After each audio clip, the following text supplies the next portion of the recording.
Assalamualaikum warahmatullahi wabarakatuh. Wargi sadayana pencinta cerita Sunda dan bidongi Sunda versi Manggina Mara. Sahabat di mana bae alamatna kumaha daramang dangat ieu wargi. Pamugi bae sehat jasmani ugi sehat rohanina. Aya dina lindungan atanapi panang tayungan Allah Subhanahu wa taala. Amin ya rabbal alamin. Eta pisan nu dipihara pusim kuring sia kalian. Wargi sadayana jeung ngantos carita Sunda dina judul Silih Belaan.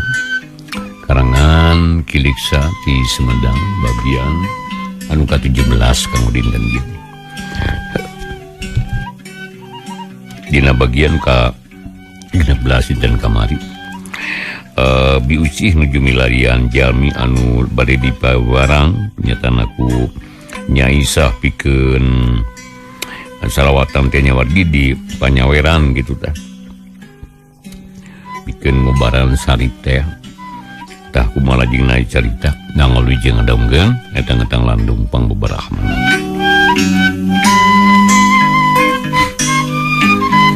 Biucih teu nolih kana kacape leos diinggit rek neang Mang Kohar. Kebenaran Mang Kohar aya malah maka bawa pisan ku Biucih. Terus unggah nyamperkeun ka Aisyah dikeun ngahulang bangun bingung kawas anu malawung. Aya naon ieu teh Nyai? Mang teh saluas teuing ieu teh. Tara-tara tisasalibat neang ka Mang kumaha jeung salib teh da Mang? Ceuk Mang Kohar gek diuk deukeut panton. Nu mawi kala beuki parna Mang.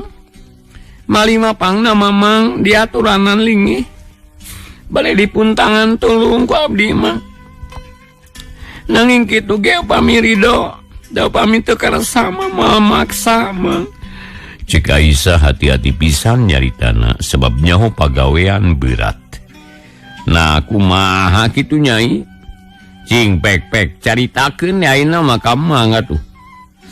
Derek-dek Aisyah nerangkeun papatah ti Aki Cakra teh. Atuh mending ngahuleung Mang Kohar teh rada berat lek ngajawab teh. Sebab karak ngadenge cara-cara nage geseungah. Lain pagawean enteng-enteng.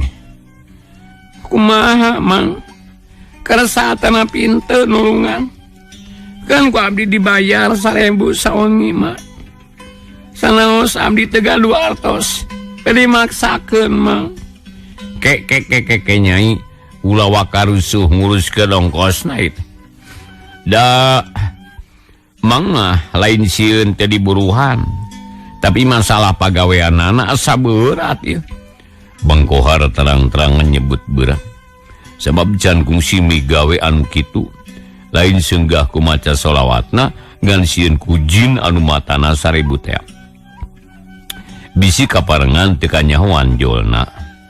Mangga emutan heula Mang. Da abdi ge moal maksa. Kieu Nyai nya. Mang ge sanyana mah hayang nulungan kajang salib. Tapi Mang teh taya kabisa.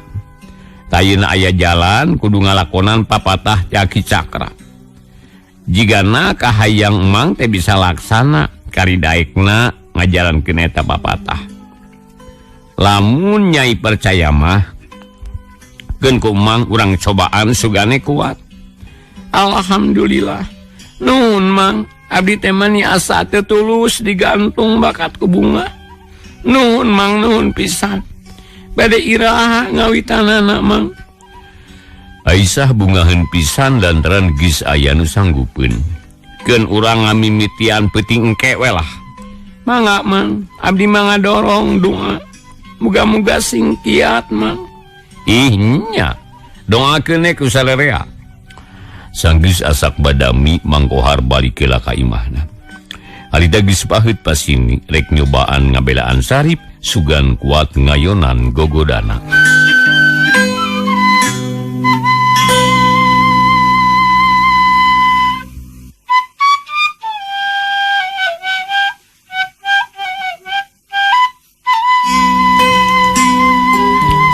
Kocapkeun sorena bada magrib teh Mang Kohar geus datang ka imah Aisyah. Memang digawe papatah ti Aki Cakra. Ngawadul heula ngaler ngidul. Lalobana mah nanyakeun pangalaman sarip dina raraga neangan merah dalima. harita sarip ge bisa milu ngawadul nganti bisa diuk kapaksa bari ngagoleran.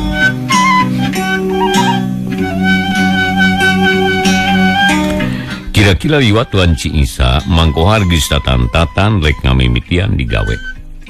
Jadi ngahaja milih waktu sore kene ngarah aya anu maturan nyaring najan tempatna misah ge.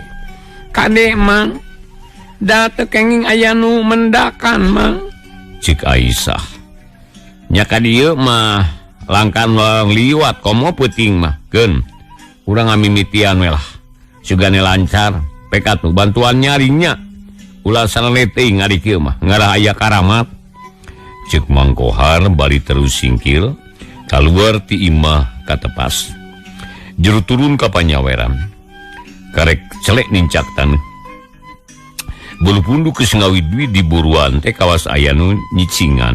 Astagfirullahaladzim, nah teh aya naon ieu kawas kakarawae turun ti peuting teh. Cek Mangkohar ngomong sorangan hatina ngarasa heran. Ari sabab peuting eta asa keung pisan karasana. Mangkohar luak liuk heula sanggeus kawilang aman gek diuk dina panyaweran. Ngahaja nyang hareup ka kiblat diukna teteg jeung rekep. Memeh ngamimitian maca sholawat hadiah heula ka nabi ka ahli-ahlina ka sobat-sobatna jeung ka muslimin muslimat mukminin mukminat sakumna.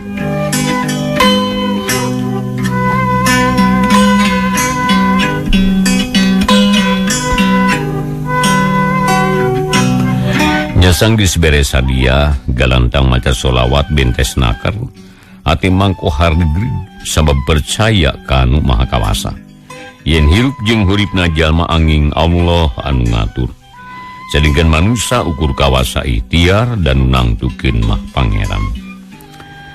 Nyemiti mah teu naon tapi karek saparapatna punduk Mangkohar aya nu noel. Adu kapaksa Mangkohar teh ngareret heula tapi eueuhna naon terus harita maca di nya kerjongjon maca kopeah asa aya nu nyokot atuh terus dirampah heula tetela aya. Mangkohar ambek tapi buru-buru maca di sholawat na atuh ana jeleg aya makhluk bodas mani maklak awakna namru sagede telebung bedengna bucit truk mani kembung siga buyung ari hulu leutik sarta matana herang gular girer ka Mangkohar leungeunna sarkeut sukuna oge pondok cara entog wak wak wak wak wak wak wak wak cenah eta makhluk teh disada wak-wakan terus ngagegag ngadeukeuten ka Mangkohar. Pugu bae Mangkohar mani ngajenghok sabab umur-umuran kakara harita manggih nu kitu. Geus taki-taki rek luncat ngan kaburu inget yen manehna teh keur boga niat hayang ngabelaan sarip. Atuh makhluk bodas nepi ka sieun teh dideret nya diantep we teu dipalire. Tapi dasar anu niat ngagoda sakitu diapilainkeun teh kalah ngadikeutan ka Mangkohar. Dan tak parah leye sira Mangkohar ditincak atuh mani asa sengkek beureung Mangkohar teh. Ambekan eungap tungtuna Mangkohar nyuuh bari aduh-aduhan.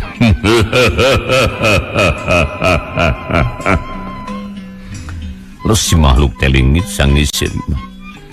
Mangkohar diuk diajeg terus maca di sholawat ngan ayeuna mah jadi kagok sabab pikiranana geus mimiti kawur teh.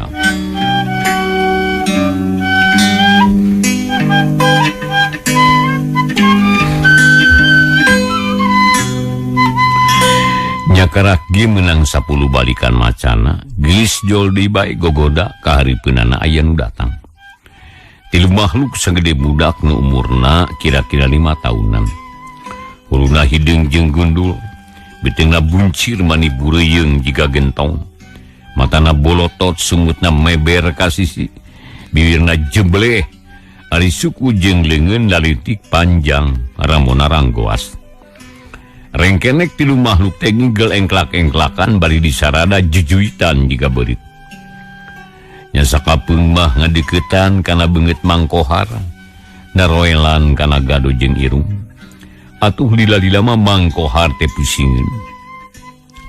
kapaksa nunggigal teh dikepret tapi guak Mangkohar ngoceak sabab leungeunna nyeri asa dikepret ku batu kulang ngajar sia ngajak ngisang ka aing cek Mangkohar pohokana tugasna jung nangtung singintil nerajang ka tilu makhluk teh seak ngajung stakar tanaga tapi suku Mangkohar najong angin ngajulaut luhur pisan atuh blok bujurna harita kana taneuh meninggar empod dari tabakat ku nyeri cakakak anu serikeun mani rame matak panas kana hate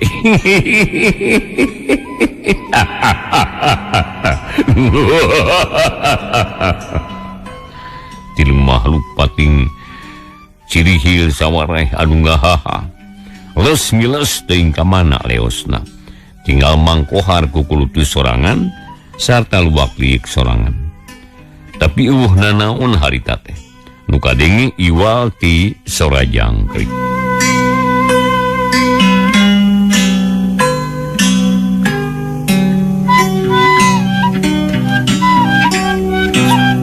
ulang ngajar dasar setan ngaganggu we ka aing teh Mangkohar diuk deui dina panyaweran terus nulikeun hanca Mangkohar teu sadar yen pagaweanana peuting eta geus batal sabgeus kagoda ku Siliman najan ngadeluk nepi ka isuk ge moal aya gunana moal bisa nulungan sari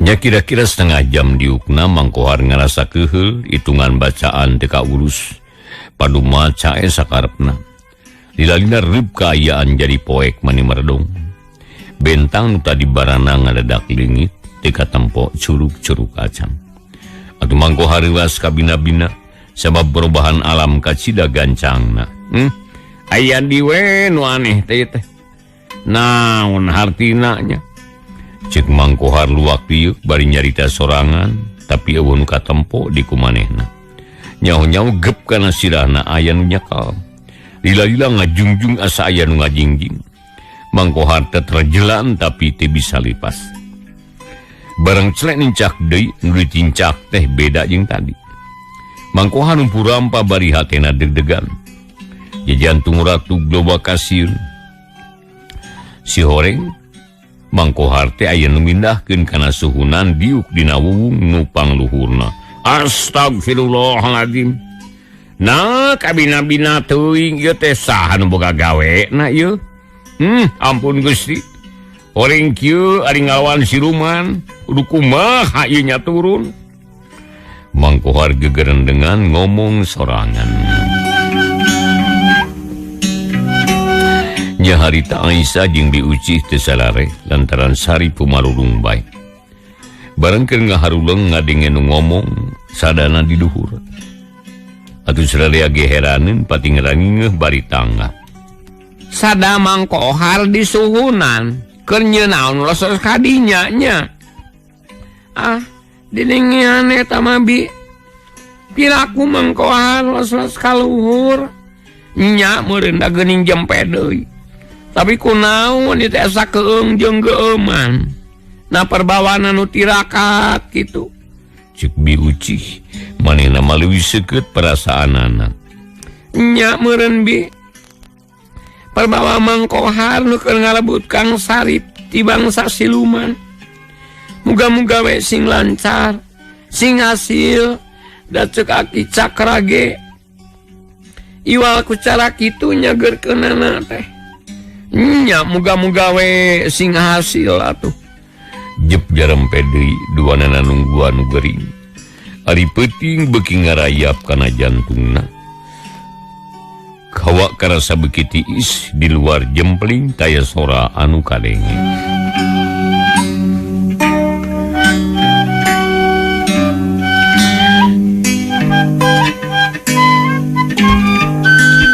nya akhirna mangung hayam jago kongkorongok lila-lila patembalan mani raung tungtungna dur-dur bedug subuh disusul ku sora nu adzan diuci jeung Aisyah sareng katleka cai rek salat subuh sarip tibra sare dipepende ku hawa subuh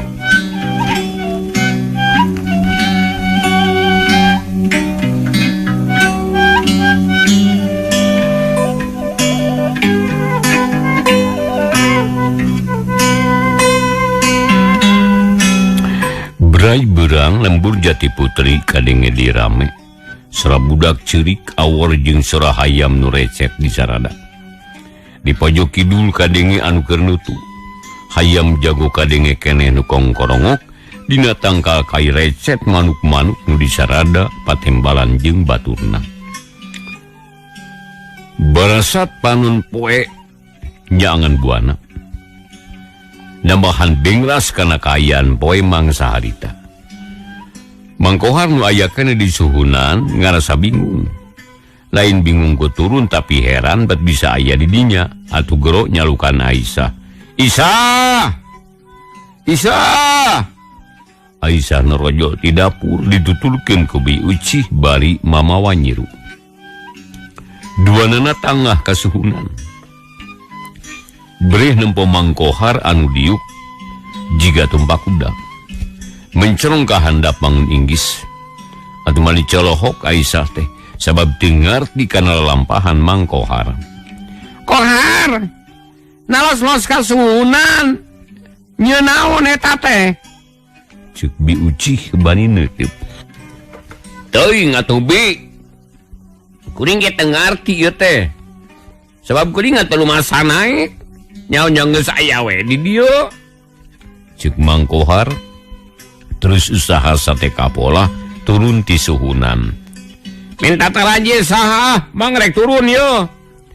Teu boga taraje kuring mah. Mang luncat teh atuh Mang. Ceuk Aisyah. Isa masuk ka mana wae nyarita teh. Teu wani luncat sakieu luhurna ieu. Jung injem tuh ka Mang Enjam tuh. Mang Kohar cicing di luhureun panyaweran. Rek luncat teu wani jaba teu make calana panjang da peuting teh di samping sarung. Ari Aisyah kapaksa nginjem taraje. Sanggeus meunang terus ditanggeuhkeun kana pipilis. Mang Kohar harita turun datang ka handap langsung cacarita ngeunaan pangalaman peuting tadi teh anu ditungtungan ku pasrah semerah.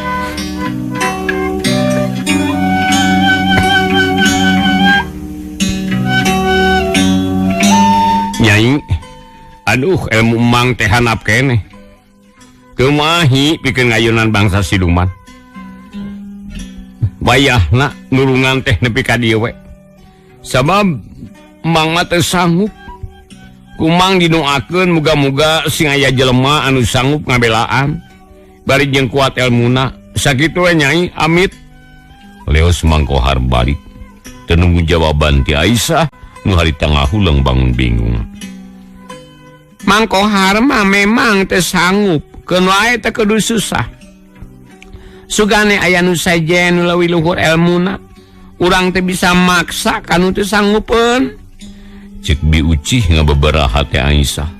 Sok sanajan hate Bi Uci sorangan bingung jeung salempang deui. Nya saha deui atuh Bi? Hese neanganana anu sanggup teh. Aisyah habus deui ka dapur ditutulkeun ku Bi Uci. Duanana sarua bingungna sabab tarekah nu kahiji gagal. Anu geuring tetep taya robahna. Aisyah jeung Bi Uci keukeuh bingung taya beakna. Poe eta keneh ngider neangan nu sanggupeun tapi can aya nu daek. Komoda Mang Kohar geus carita yen kitu-kitu lalakonna. Atuh rek nyoba-nyoba ge mundur deui nu akhirna hese neangan anu daek ngabelaan. Cang tunda heula kaayaan Aisyah nu keur ngagugulung kabingung. Keur meujeuhna diirid-irid ku kasedih. Sarta diudag-udag ku kasusah.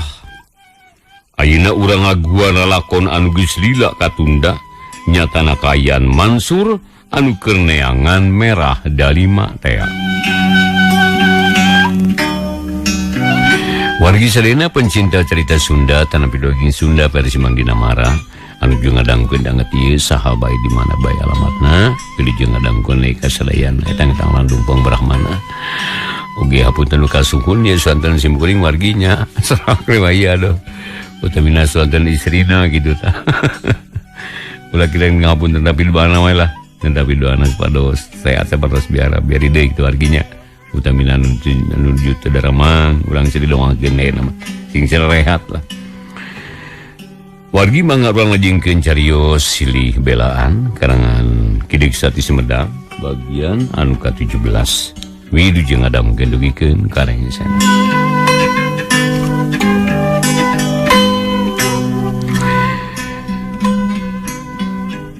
Mansur disaprak Patura jeung Sarip can meunang pangalaman anu ngandung harti. Sabab iwal ti kahirupan nu biasa jeung wajar tatanya matatanya tapi can aya laratan anu pasti. Minggu kadua anjog ka Bandung dinya ngidar ka unggal madhab. Barita Allah tatanya susuganan aya nu nyaho kana ayana merah dalima. Dina hiji poe nanyakeun ka tukang beca dituduhan yen merah dalima masuk loba di alun-alun deket Masjid Agung. Mansur atoheun terus ngajugjuk ka alun-alun rusuhan. Muga-muga we di alun-alun aya merah dalima ieu. Pantes pisan mun aya teh. Sabalun alun mah puseur dayeuh sasat jantungna kota. Ceuk Mansur ngomong sajeroning hatena. Teka catur di jalana Mansur geus nepi kanu dituju manehna karalang kuriling neangan merah dalima. Tapi boleh teu panggih. Sanggis sape ngider gek diuk dina batu handapeun tangkal samara. Ngahuleung bari ngawaskeun mobil nu balawiri. Heran. Nah di mana merah dalima teh atuh? Pokna ngomong sorangan. Keur kitu srog anu nyampeurkeun hiji pamuda make jaket hidung. Buk ngajabrik jalanana mani merecet sabatu jangkung.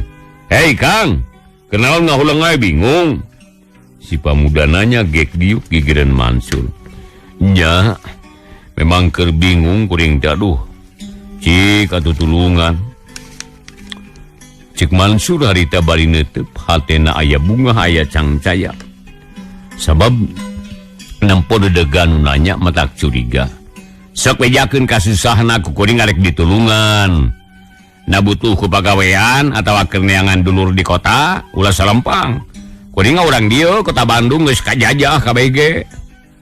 Kuring teu butuh ku pagawean.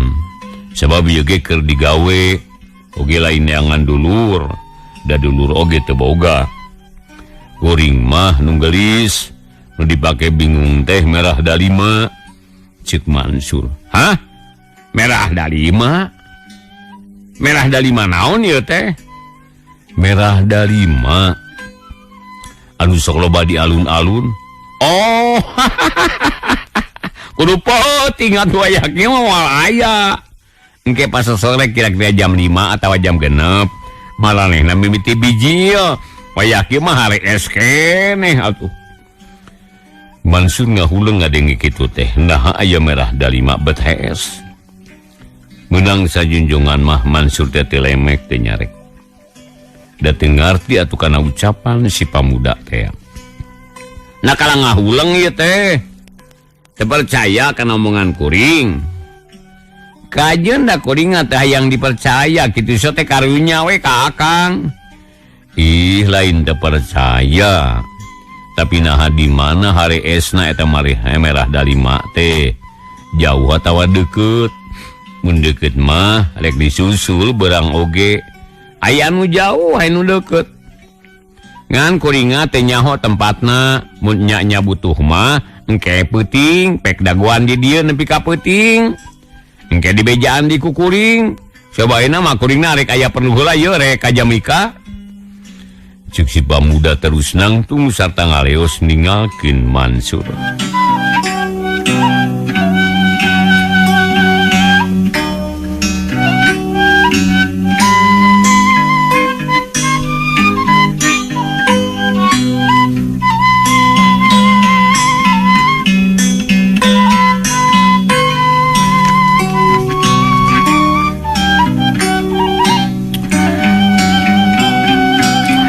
Mansur harita ngahulang di bae terus rerat-reret nempuan kayan kota. Red ka kulon aya Masjid Agung Mani Sigrong. Red ka kaler aya gedong luhur. Di suhunan aya tulisan. Red ka kidul aya lawang saketeng. Di jerona loba jalma balawiri. Red kawetan atuh gedong bioskop ngajajar. Mending tungguan nepi ka peuting kitu. Eleuh.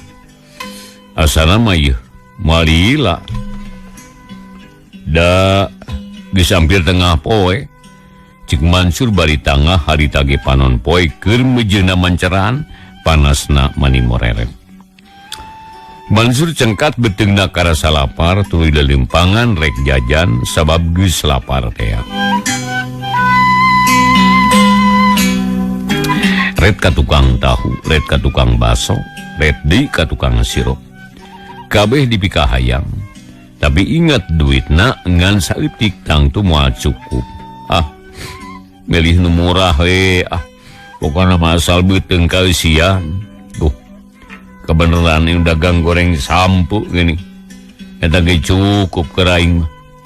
Mansur ngadeukeutan kanu dagang sampu, gog-nagog di getanggungan. Sebarahan ieu teh Jang, bari nyokot sakeureut. Salawean eta teh Kang. Tembalan dagang bari blus ngabuskeun sampu kana katel. Ngagolak ka harita teh ampul-ampulan. Ka ambeuna kudu lapar mas seungit mani malenghir. Mansur harita teh loba omong deui. Ngadeluk ngadaharan goreng sampu beak genep teh seueuh.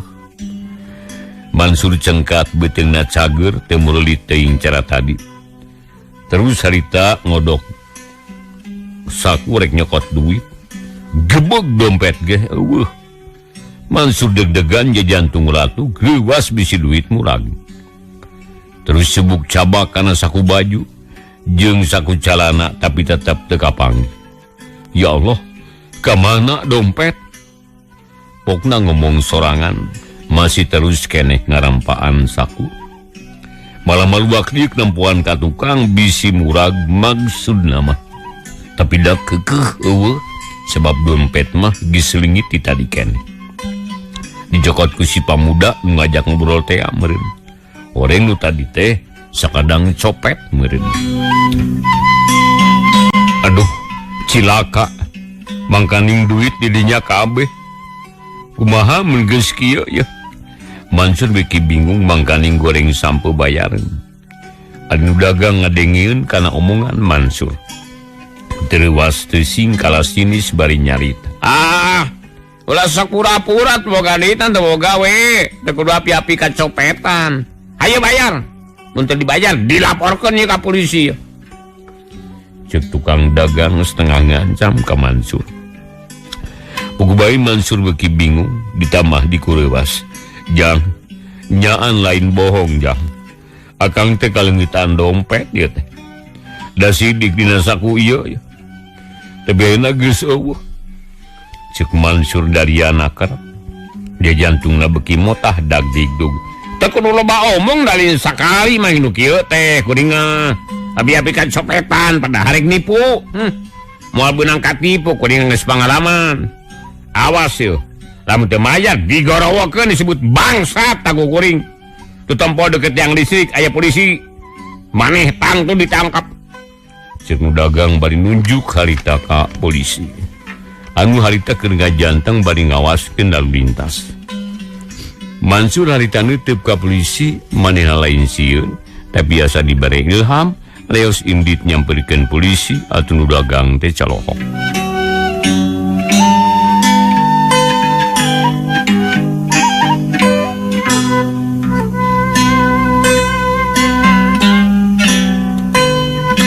Barang ditepung jeung polisi, Mansur nyarita terus terang. Yen manehna kalingitan dompet nu aya duitan. Polisi nanyakeun asal muasalna, ku Mansur dibejer-beaskeun ngarakahardi. Lamun kitu mah sadere kacopetan ieu. Pamuda nu tadi teh lain jalma sambarangan eta. Manehna tanggung dicopet.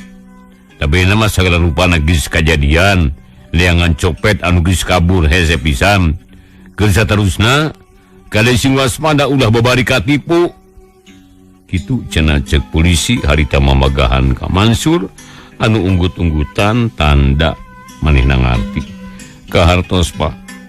Nanging abdi teh gaduh hutang Pak.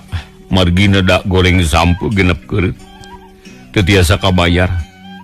Da artosna teu aya. Tukang dagang ngancam ka abdi. Keun, urang bereskeun. Cek polisi terloba carita terus nyamperkeun ka tukang dagang. harita kena dibayar ku polisi. Nuga nu dagang teh embungeun malah mah jadi eraeun. Tungtungna nu dagang teh minta dihampura, Mansur bebas tina kasieun. Nuhun Pak. Ceuk Mansur hormatna keur harita.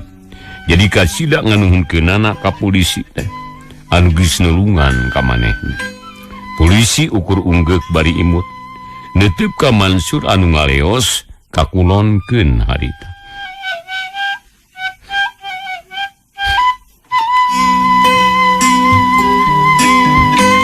Panon poe beuki ngulon, panasna kalah beuki moreret. Mansur ngoloyong ka handapeun tangkal palem. Gek diuk bari nangkep tuur panonan tenan jalma nu balawiri di alun-alun. Aya nu sorangan, aya nu paduduaan. Aya ge anu baceo nawarkeun koran jeung sajabana.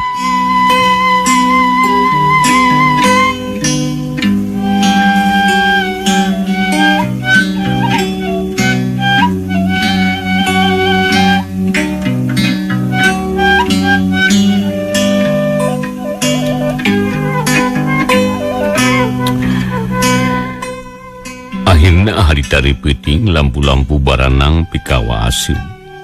Kayan kitu pikeun Mansur mata kereus sabab kakara harita ngalaman cicing di kota. Dina kayan nu sing sarwa endah, Mansur cengkat sabab hayang ngabuktikeun omongan si pamuda teh. Nah nya merah dali masok bari dieu di peuting. Atuh gancang muru ka tempat nu dijangjikeun tadi. Diuk bari ngawaskeun ka sabeneun eta tempat. Mana merah dalima teh magarkeun jam genep teh geus miti biji lah. Tapi nah mana atuh da geus da eueuh geuning. Ceuk Mansur ngomong sorangan. Keur kitu lol aya nu datang si horeng polisi nu tadi masih kene aya di dinya. Da tugasna di tengah poe nepi ka jam 7 peuting. Barang ret ka Mansur eta polisi nanya, Jang, naya kene di dieu?" Nungguana ulah digugu si pamuda tadi mah dan mau datang di taman nipu. Bari mencerong ka Mansur. Deres Pak, abdi teh aya keneh di dieu ieu teh. Nanging sanes ngantosan si pamuda copet. Nanging ngantosan merah dalima Pak. Dan saur eta pamuda bijilna teh wayah kieu. Nanging mana atuh Paknya da teu aya. Merah dalima. Nah kernaon begitu butuhnya kan tenan Pak.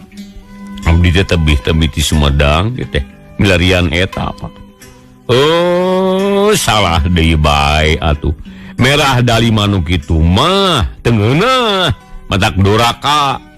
Jige geura baliknya ulah dituluykeun eta maksud deh. Keuna naon da moal matak mangpaat. Nah Pak, mana atuh merah dalima teh Pak? Mansur beki heran teu ngarti kana omongan urang kota anu matak bingung ka manehna. Tuh, merah dalima duaan tuh. Polisi nunjuk ka kidul. Mansur neuteuk bari karung, panonna gular giler hayang sidik kanu ditunjuk ka polisi. Tapi teu manggi merah kan dalima. Nu balawiri teh jalma wungkul. Ah, teu aya Pak. Teu kataekan meureun abdi mah. Nyamual kataekan alican beunang matu sidikeun heula. Mana Pak, mana? Teu katingali Pak. Mansur kekereceman tuluy gigisik bisi aya cileuh anu ngahalangan. Tuh nu make calana bodas jeung hideung, kaluhurna make rompi sarta marawatas leutik. Tah nguleumpang maju ka dieu tah nu keur udud. Eta teh merah dalima ilikan bibirna. Cek polisi bari seuri leos imbi trek nuluykeun tugasna. Atuh Mansur mani calangap harita teh bakat ku kaget rek nyarita teh tulus. Sabab polisina kala kages ngaleos tuntuna Mansur teh gegaro bari jeung teu ateum. Jengkel pacampur jeung hayang seuri manehna. Aduh. Kota. Nah geuning kieu ari di kota. Mata keliurnya kana hulu. Manusia teh rupa-rupa. Aing mah lain neangan bibir nu merah dalima, tapi neangan batu ali merah dalima. Mun kitu manajan diubek di kota ge moal katipu atuh. duka mana ieu cek Mansur bari jung nangtung terus ngaleos teu puguh tujuan.